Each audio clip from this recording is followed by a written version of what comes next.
বন্ধুরা, কুকুর কতটা মানবিক হয় তার একটি দৃষ্টান্ত আপনারা এই ভিডিওর মধ্যে দেখবেন। মনিবের এই বাচ্চাটি অসুস্থ দেখে কুকুর তার মনিবকে প্রথমে ফোন করে, কিন্তু মনিবের কোনো রেসপন্স না পেয়ে সে জড়ি নিয়ে সোজা চলে যায় তাদের ভুট্টা খেতে। দেখুন, দৌড়ে সে ভুট্টা খেতে যাচ্ছে।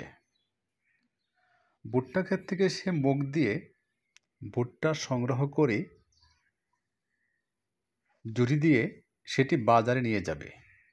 তার উদ্দেশ্য হলো সে ভুট্টা বিক্রি করে সেই টাকা দিয়ে ওষুধ কিনে আনবে। দেখুন, সে ভুট্টাগুলো নিয়ে এখন বাজারে যাচ্ছে। বাজারে যাওয়ার পরে সে কাস্টমারদেরকে আকর্ষণ করার চেষ্টা করতেছে।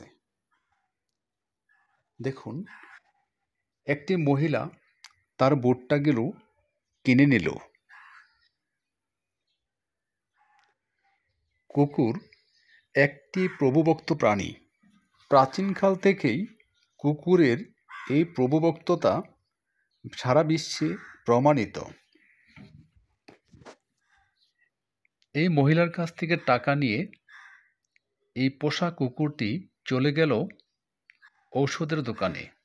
সেখানে গিয়েও সে দোকানদারকে আকর্ষণ করার চেষ্টা করছে এবং দোকানদার তার ঝুড়িতে টাকা দেখে তাকে ঔষধ দিয়ে দিল। তারপর কুকুরটি সেই ঝুড়িটি নিয়ে সোজা চলে গেল তার মনিবের বাসায়। দেখুন, তার মালিক এবং মালিকের স্ত্রী বাড়িতে আসতেছে। আসার পরে তাদের সন্দেহ হলো তাদের পোষা কুকুরটি নেই। এই যে মালিক দেখতে পেল কুকুরটি ঔষধ নিয়ে চলে আসছে, তখন মালিক তার স্ত্রীকে সেই ঔষধটা দিল এবং সে তার বাচ্চাটাকে রেডি করে ঔষধটি খাইয়ে দিল। কত চমৎকার একটি দৃশ্য, অসাধারণ একটি দৃশ্য, তাই না?